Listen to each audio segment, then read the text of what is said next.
Hello everyone! So I just want to share with you my experience when I traveled to Enchanted Bolinao Cave. This was August 2018 and I'm so sorry for my face. Hindi pa ako ganun kaganda dyan di tulad ngayon, Char. So upon entering this tourist spot, you can feel the connection between you and the environment. I consider this kind of tourist spot as a mini forest because it composed of different plants, trees, as well as animals. They also have caves that was not built in. It means it was naturally occurred on that place. You can hear the birds chirping, you can see the trees and plants swaying, you can feel the fresh air that make you calm and relax. So you must visit this place and you will not regret it. And now, I want you to realize how important is our environment to us. Now join me in exploring what is a forest, what are in the forest, and how we can protect it. Let's go!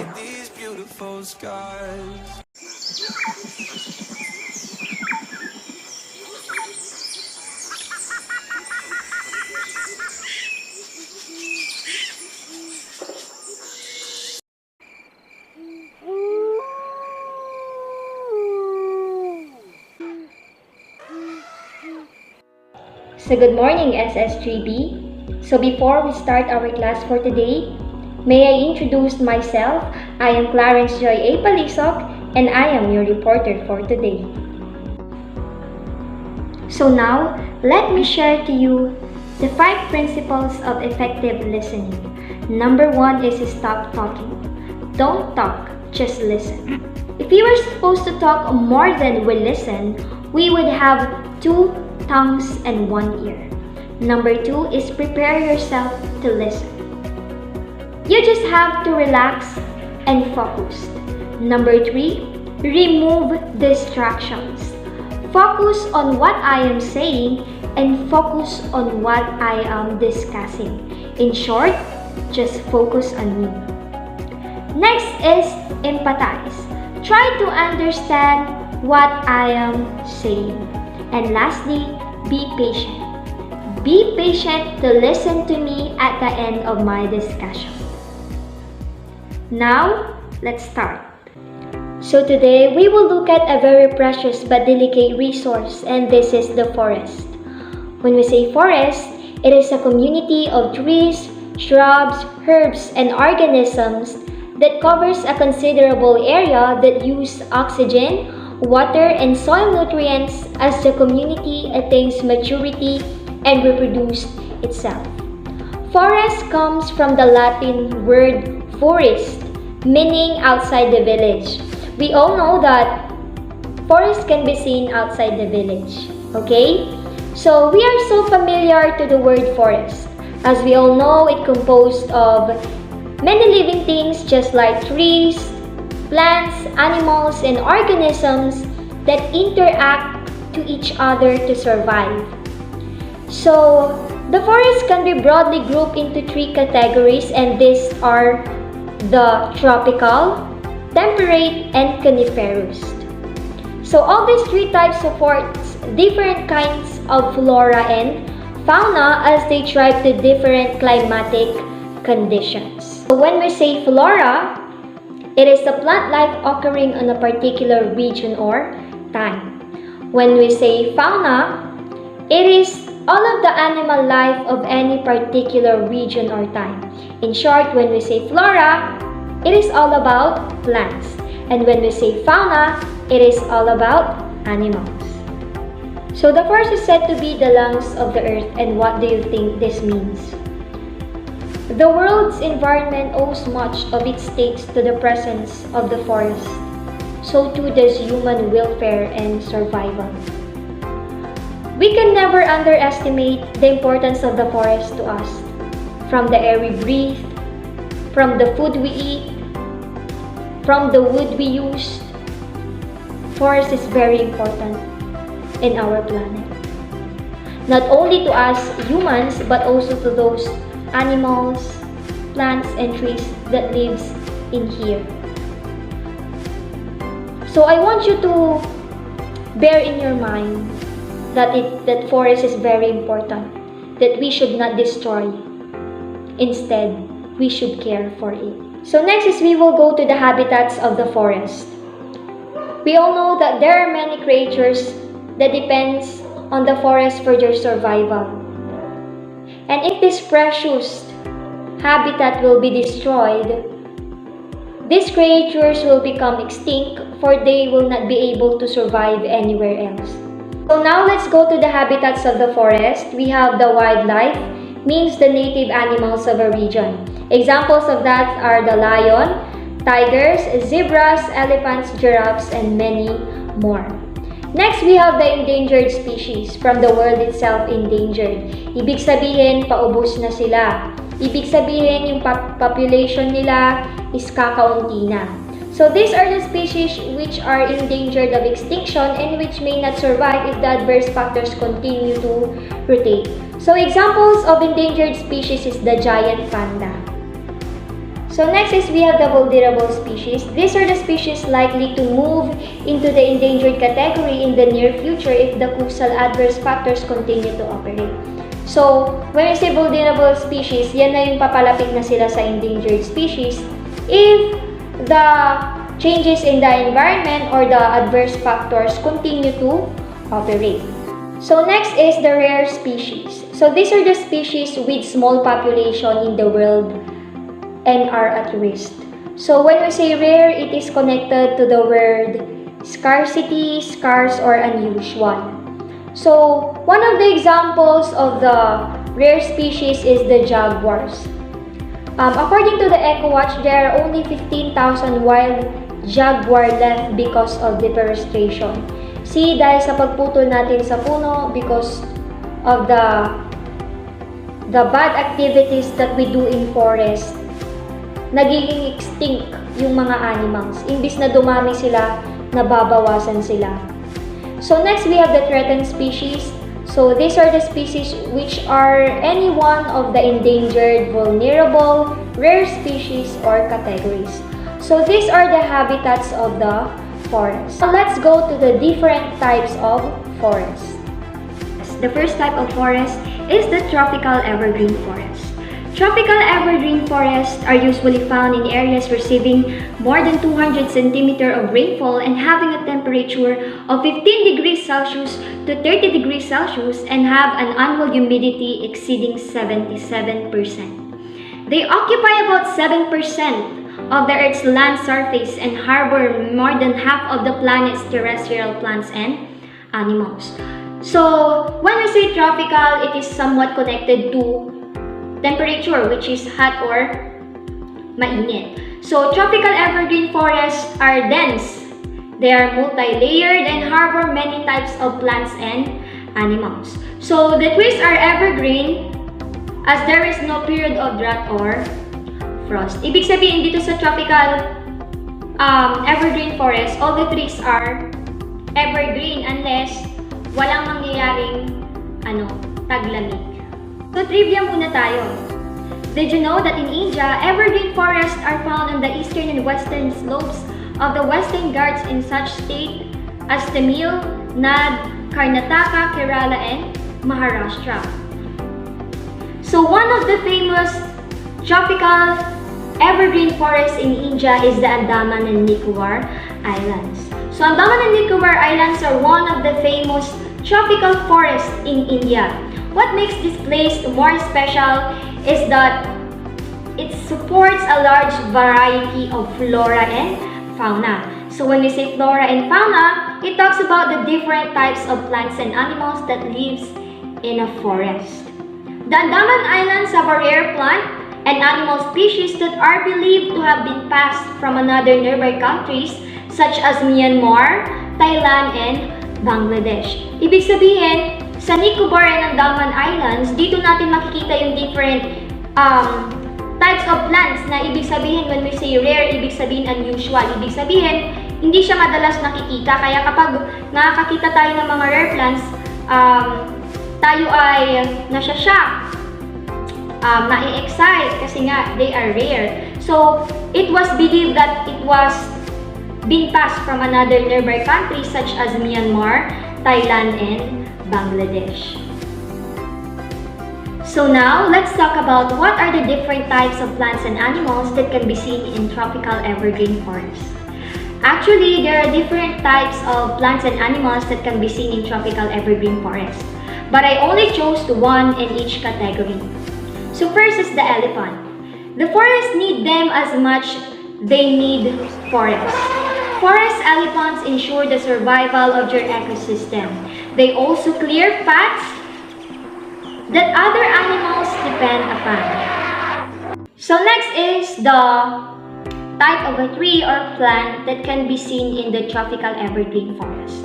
So we have the rubber tree. As you can see, there is a container which is, there is a liquid flowing from it. It is a white liquid and it's called latex.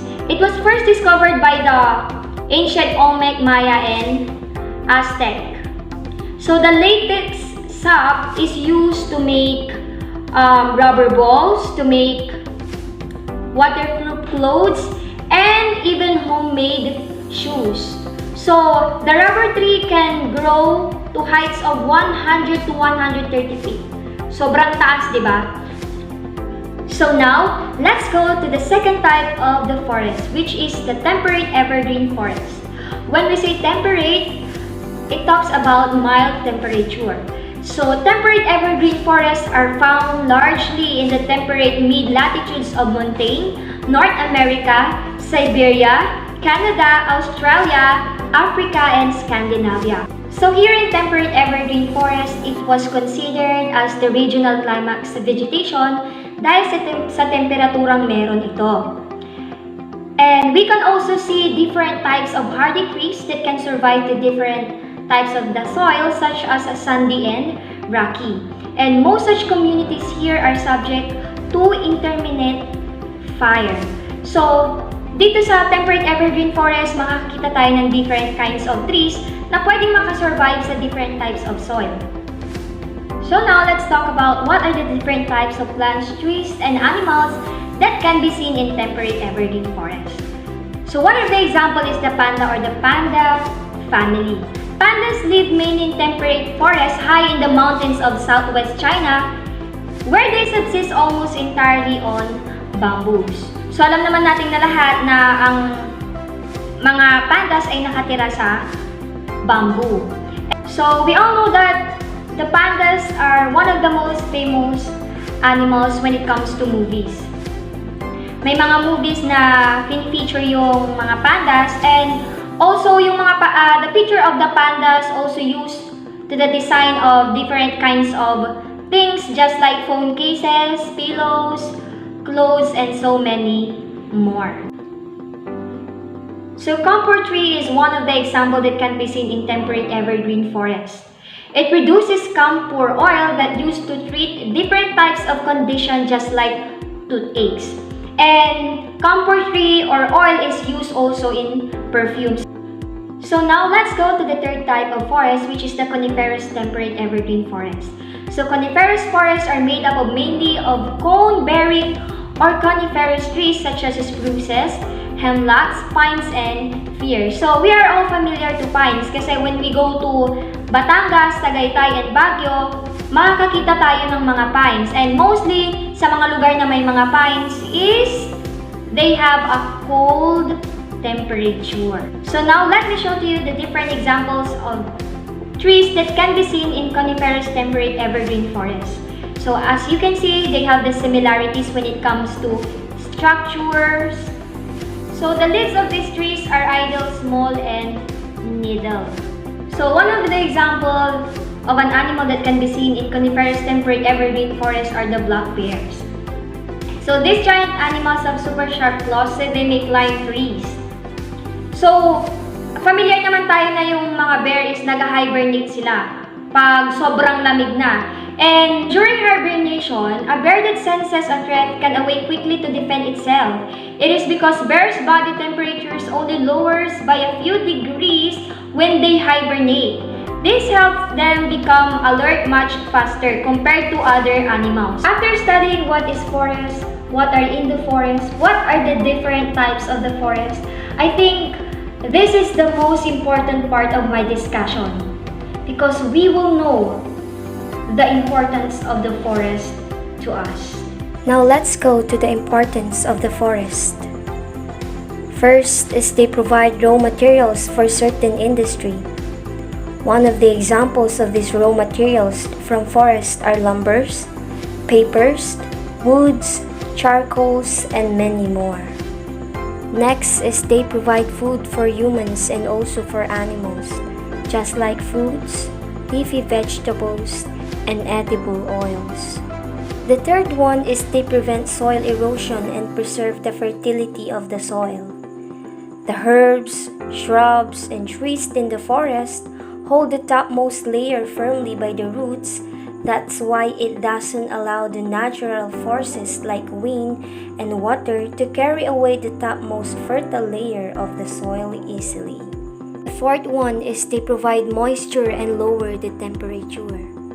Forests regulate climate at local, regional, and continental scales by producing atmospheric moisture and rainfall and controlling temperature. Next is they are the home for many animals and birds. Thus, they preserve biodiversity. We all know that the forest is the home of many living things, and there is a lot of variety of life that forest supports. They provide medicinal value resulting in the making of many medicinal drugs. Forests are important repositories of medicinal compounds in wild organisms. Some already common foods, drinks, and drugs just like cocoa, cola nut, and ginger. Forests are a rich reserve of compounds. Forests also help to alleviate psychological stress arising from the trials of modern society. Being in the forest has a positive effect on people. Contacts with forests provide multiple positive psychological and physiological effects on human health. Through our small acts, we can create a big impact. We can conserve and protect the forest. First is we must control cutting of trees. Matured trees are allowed to be logged. Let us avoid excessive logging.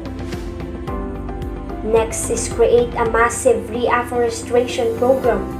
The main goal is to plant trees in areas that needs more trees. Next is we should do educational campaigns that educate and sensitize people about the importance of the forest. And lastly, reduce, reuse, and recycle. Use less papers to save more trees. Let us bear in our minds that the death of the forest is the end of our life, so we must protect it. Now join me in singing this song entitled Heal the World by Michael Jackson. And I know that this song will help you to realize how important is our environment to us, especially the forest. SSGB, sing it with me. And I hope that you will sing it with all of your heart.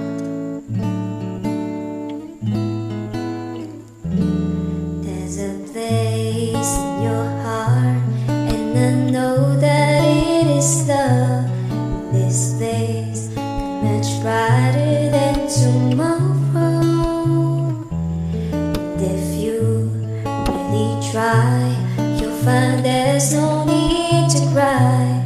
This place, you feel there's no gutter sorrow. There are ways to get there if you care enough for the living. Make a little space.